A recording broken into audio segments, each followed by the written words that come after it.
A very blessed morning to each and every one of us. So, very obvious, napakakulimlim po ng ating kapaligiran ngayon. Pero, ang importante po, ang atin pong pag-aaral ng salita ng Diyos ay maliwanag pa po sa sikat ng araw. Sapagkat ngayon po, isa pong issue ang aking pong tatalakayin po sa inyo. Tayo po, pag-uusap po tayo. Paano raw po ba yung mga nakikipag-deal sa demonyo? Yung sasabihin nila, "Oh, Satanas, sa'yo na yung kaluluwa ko, makuha ko lang yung gusto ko." Yung mga tipong ganon. Totoo po ba in the first place? Ayan ang tanong. In the first place, totoo nga po ba yung pakikipag-deal sa dyablo?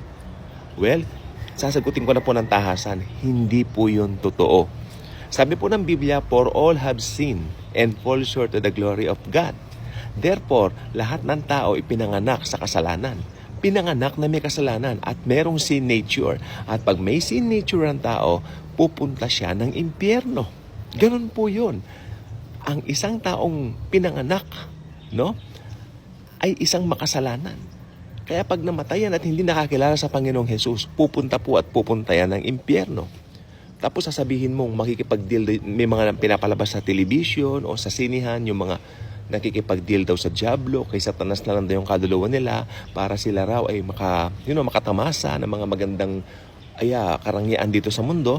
Pagkatapos, pagdating ng appointed time, namatay sila, kukunin ng dyablo yung kaluluwa nila. Is that true? Hindi po. Sapagkat kung wala kay Kristo ang isang tao, maski hindi naman siya makipag-deal sa demonyo, pupunta pa rin siya ng impyerno, kay Satanas pa rin ang kaluluwa niya. Kasi nga siya, wala siya kay Kristo eh. So, ang dahilan po ng tao para mapunta sa impyerno, okay, tandaan niyo po yan, ay yung pananatili ng sin nature sa kanyang katawan. Ibig sabihin, hindi niya tinanggap yung inaalok na regalo ng Diyos ng kaligtasan. Kaya pag namatay siya, mapapahamak pa rin siya sa impyerno. Kahit gumagawa siya ng mabuti rito sa mundo. Kahit siya po ay nagbibigay, naglilimos, may rehilyon, Kaya nga po, mapapahamak pa rin siya sa impyerno. Dahil yung sin nature nandoon.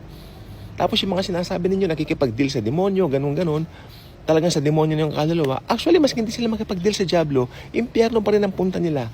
Sapagkat yung sinful nature nila nananatili pa rin. Yung po yung tinatawag na Adamic nature. So wala po yan sa pagkikipag-deal sa demonyo, sa ganun-ganon para pumunta ng impyerno. Ang pagpunta ng impyerno ay ang pag-reject kay Kristo. Ganun lang po simple yun.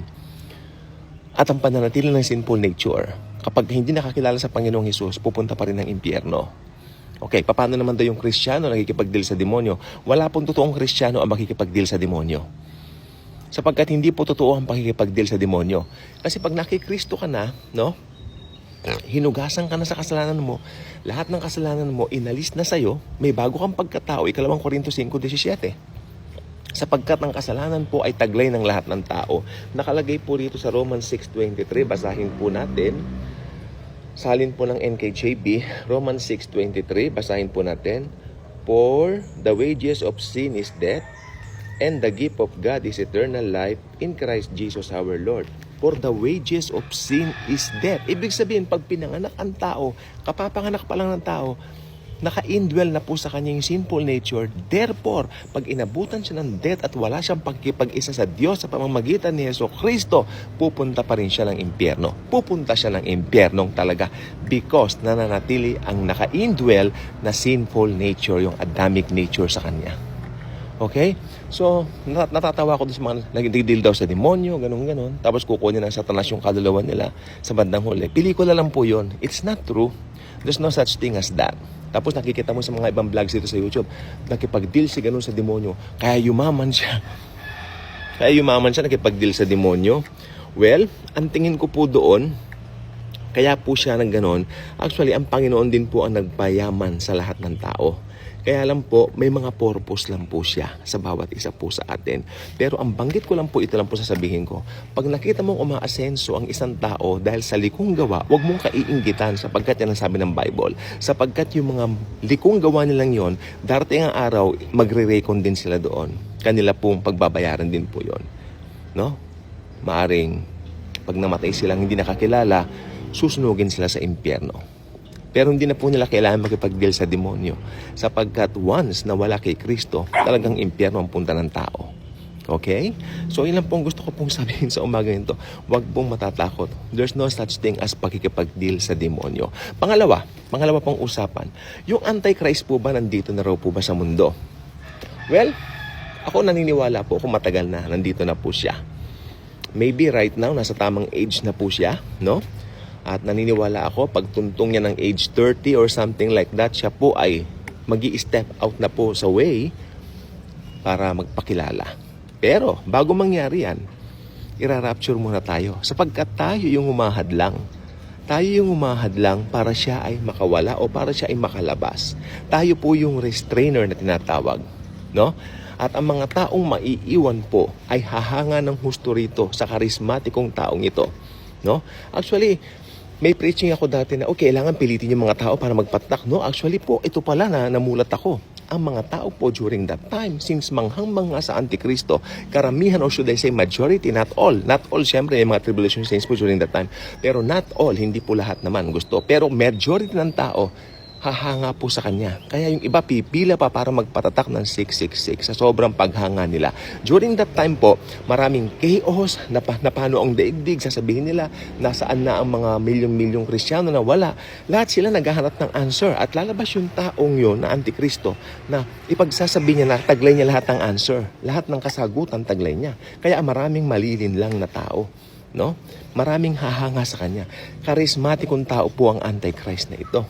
Okay? So, yun po ang mangyayari during that time. Dahil ang mga tao po talagang sadlak na po sa dusa, talagang marami na pong pangyayari, talagang sila po ay talagang dumating na po sa puntong parang nawala na po ng pag-asa sa kanilang mga sarili mga leaders, no? Parang tingin nila lahat na lang nangyayari sa mundo, puro chaos, puro pangit na lang ang nangyayari. Kaya pag may dumating na isang tao, kahit sino pang tao yan, no? Pag dumating po yan at nagsasabi siyang taglay niya ang solusyon, ang mga tao po desperately tatanggapin nila yan. Kasi ang tao po talaga desperate na po. Kaya pag may nagsabing taglay niya ang solusyon, tatanggapin nila yan. Lalo na yung mga taong mahilig sa komportableng pamumuhay, comfort ang kanilang hanap. Kaya majority of the people, maraming pupunta ng impyerno. Sapagkat alam niyo po ba yung tatak ng Antikristo? Pag yan po ay naitatak na, no, sa noo mo o dito man sa kamay mo, selyado ka na ni Satanas. You are bound for hell, my friend, forever and ever. Kaya kung ikaw nanonood ng video ito at inabutan ka ng rapture at naiwang ka, wag ka magpapatatak just in case. Ano? Sapagkat pag nagpatatak ka, Satan owns you already. Wala na po itong point of no return. This is the point of no return. Hindi na pwedeng, nagbagong isip ko. Ipabubura ko yung tatak. So yung nagsabi sa'yo yung pwedeng burahin ang tatak. No. Sapagkat, selyado ka na ni Satanas during that time. Always remember this, the Antichrist is just a puppet of the devil himself. The Antichrist is just the puppet of Satan himself. But sa lahat-lahat po ng ito, si Satanas ang gumagawa, si Satanas ang nagmamaniobra, si Satanas lahat ang nag-o-orchestrate. That's why naniniwala po ako, pagdating po ng panahon na yon, no? Ang mga tao, dahil pinaniniwalaan nila, they found a solution to everything that they've been longing na mangyari sa kanila at nakita po nila yan sa Antikristo. Kala nila, dala ng Antikristo ang solusyon. Marami sa kanila ang maniniwala sa kanya at magpapatatak ng kusa. Ngayon, syempre, ito na po yun. May mga ibang taong makakabasa po ng aklat na ito. The Bible itself. Mababasa po nilang aklat na ito. And upon reading this book, they will realize, sandali lang, parang may mali. No? Parang may mali. That man, that person, is not the Christ. That's the Antichrist. Malalaman po nila yun.